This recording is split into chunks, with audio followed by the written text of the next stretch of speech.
This is a Sports Catastrophe production. Ever wonder the old adage that streaks are made to be broken? Well, this was one of the longest winning streaks in sports history. In fact, it's the second longest now because the University of Connecticut Huskies women's team had over 100 plus straight wins in the 2010s with their women's basketball team. But this was a shocker. Hey there, ho there. It's Jeff Carter Diamond welcoming you to On This Day, January 19th. And despite the fact that 30 years ago, the NHL had its All-Star game at Chicago Stadium, which saw Vincent Damphousse of the Leafs. I said it right, Vincent Damphousse, who used to play for the Toronto Maple Leafs. He scored a 4-goal game the year after Mario Lemieux did it in Pittsburgh. The Campbells won, and that beloved American national anthem performance by Wayne Mesmer, where basically the fans were just chanting USA, USA, and basically that standing ovation was something to behold. And NBC's cameras kind of shook, if you will. This was during Operation Desert Storm. That did not make the cut. This one is much more important to me. The year is 1974. The Notre Dame Fighting Irish take on the UCLA Bruins. UCLA comes into Notre Dame's arena with an 88-game winning streak, mostly more than 3 years of being undefeated and unscathed. Speaking of unscathed, UCLA has been to every NCAA tournament final from 67 and 73 with victories on their mind. So basically that's 7 straight titles, which is amazing. UCLA had been basically the dominant force. It wasn't always this way. Mostly before the 1960s, UCLA was just basically a has-been team, if you will. But John Wooden wouldn't give up. John Wooden basically used his pyramid and his way of coaching to help UCLA do well. They had a lot of UCLA alumni in the 60s and 70s that grew to be great players. Everyone remembers Kareem Abdul-Jabbar, or what he was known in college, Lou Alcindor. I know Mr. Dowder was ready to try to doubt me, but no. Lou Alcindor was Kareem Abdul-Jabbar.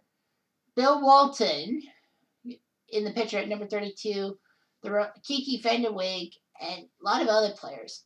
I don't know too many, but UCLA basically went through a long time not really creating NBA-style players, but basically bringing a college basketball program and those fans to their knees.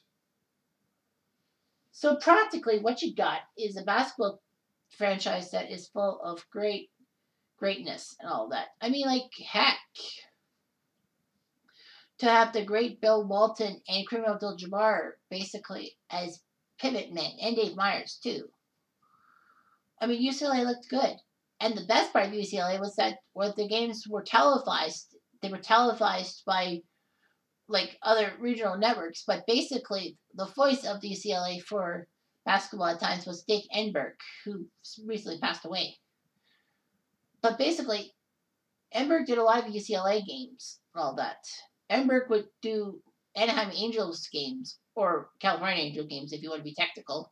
He even hosted a sports quiz show called Sports Challenge that basically players from old teams basically looked at trivia questions and all that. It's kind of nice to see. But anyway, on this January night in 1974, Notre Dame was entertaining UCLA. UCLA a couple days ago won their 88th straight game, so they would be playing Notre Dame. And oddly enough, Notre Dame was the last team to beat UCLA on the basketball court.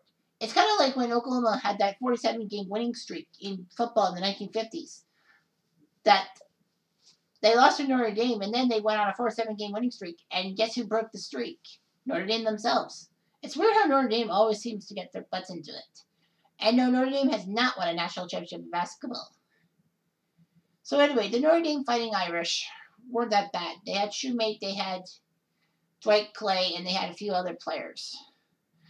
Basically, Notre Dame played hard and fast. So did UCLA. But remember, this is a college basketball thing in the day that didn't have the three-point line. That wouldn't be until 1987, 8 years after the pros did it. So basically, it's like, what can you do? So the Notre Dame Fighting Irish were in trouble. But then, down by 12, they went on a massive 13-0 run, punctuated by Dwight Clay's shot with 34 seconds left. UCLA had a chance to take the lead or tie or something. And remember, there was no shot clock back in the days. The collegiate shot clock wouldn't be up till the 1980s. So basically, UCLA was looking for the perfect shot to win the game. But unfortunately, Tri-State they had like 3 or 4 great chances. A couple of them were blocked, but then Myers, Walton, Schubert, Wachowski, they all fell by the wayside. And UCLA's 88-game winning streak fell too, and the fans stormed the court in Notre Dame. What's worse for UCLA after this game was that they lost to Oregon State in the next game. So basically, they lost 2 games in the same week and did not get to the NCAA finals. North Carolina State would be your champions with David Thompson and Nate Burleson. No, Tom Burleson, sorry, being your big guys for the 74 team, and even a future baseball pitcher by the name of Ted Stoddard. Although I keep thinking he was on the 83 squad. But anyway, NC State were the national champions, not UCLA, as UCLA lost to NC State in a famous double overtime semifinal game.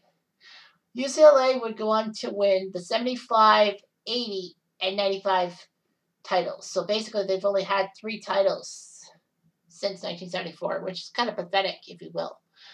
Like, John Wooden retired after the 75 one. Basically, he was the greatest college basketball coach, bar none. I mean, you could say things about Bobby Knight, Mike Krzyzewski, or, Nolan Richardson. Oh, people don't say much about Nolan Richardson. But anyway, yeah, college basketball was huge. And heck, over 30 million people watched this game on TV. Regional TV, at that. Not part of the major sports networks, but man, it's amazing and all that. What a game this was, and what an upset it was. And as I said, the UCLA record stood for almost 4 decades before the UConn women broke that mark. It's still hard to believe. You got to go through almost 3 years undefeated. It's hard to get undefeated. You win the national title and become undefeated. The last team to do that was 76 with Indiana. So that tells you how hard it is in your life. So anyway, what a moment. So anyway, thanks for watching. Adieu.